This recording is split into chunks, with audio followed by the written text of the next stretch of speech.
So what's up mga Lods? Magandang araw sa inyo lahat. This is Legendary TV, no? For today's video mga Lods ay meron tayong gagawin. So meron ba kayong ganitong elbow na kinakalawang? Ayan. So stainless to mga Lodi na kinakalawang na. Ayan. So ngayon tuturuan ko kayo kung paano to linisin mga Lodi sa mabilis na paraan.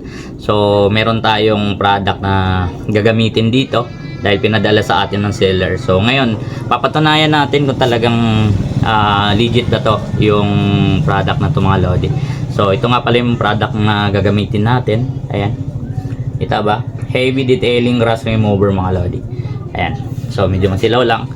Ayan, heavy detailing rust remover. So sabi nila maganda daw ito gamitin yung heavy detailing rust remover na to. So ito yung elbow natin sa chicken pipe natin, medyo kinakalawang. Ngayon gagamitin natin tong product na to mga Lodi, no, para malaman natin kung talagang legit to at malinisan tong elbow natin. So ito yung elbow natin. Ayan, medyo kinakalawang na. Ayan, medyo masilaw lang mga Lodi, no. Ayan, kinakalawang na mga Lods. Ngayon lilinisin natin gamit nito, kaya tuturuan ko kayo kung paano talaga linisin yung mga ganitong elbow na stainless. So tara, samahan nyo ko at linisin natin. So ito mga Lodi, umpisahan natin. So syempre galing sealer pa ito, no, galing sa delivery. So make sure na i-shake muna natin para yung mga chemical ay ma-dissolve din doon sa loob mga Lodi. So after nito mga Lodi, sprayan lang po natin dito sa may portion na kung saan lilinisin natin na elbow, kung saan yung may kinakalawang. So sprayan lang natin kasi di-spray na rin to mga Lodi, kaya hindi rin tayo mahirapan. So spray lang natin mga Lods.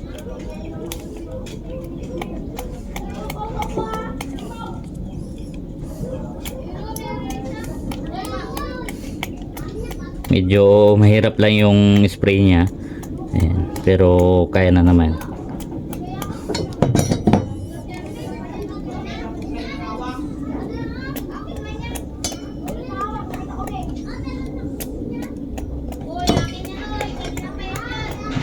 Medyo challenge lang sa spray, medyo mahirap lang siya dahil parang sira yung ating spray.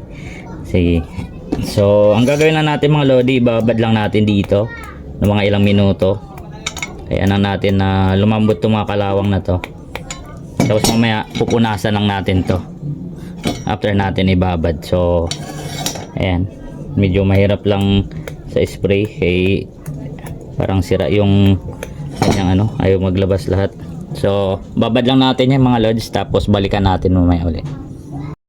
So after natin ibabad mga Lods, ayan, tingnan natin kung talagang matatanggal siya. Ayan, pupunasan na natin to.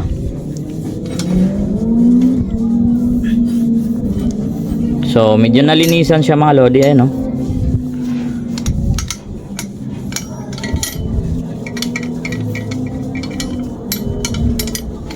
So ayun mga Lodi, nababalik naman siya sa dati niyang kulay. So kailangan lang natin talaga tiyagaan dito mga Lods.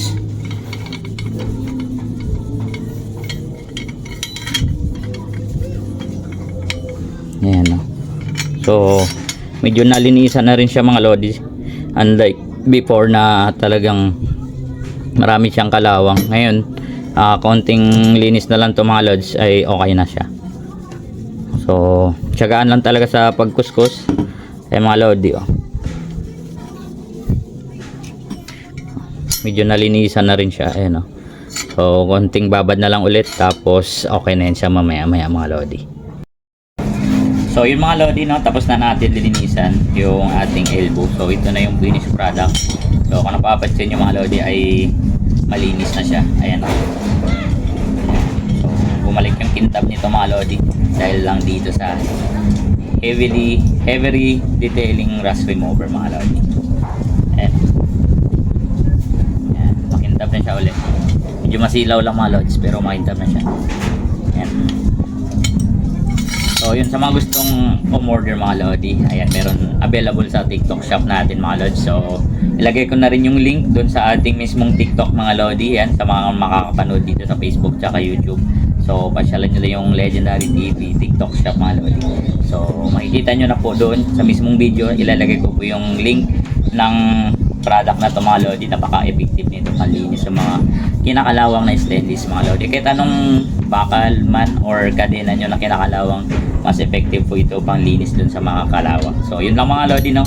Sa mga gustong umorder, and check out nyo sa ating mismong link sa Yellow Basket. Yun lang.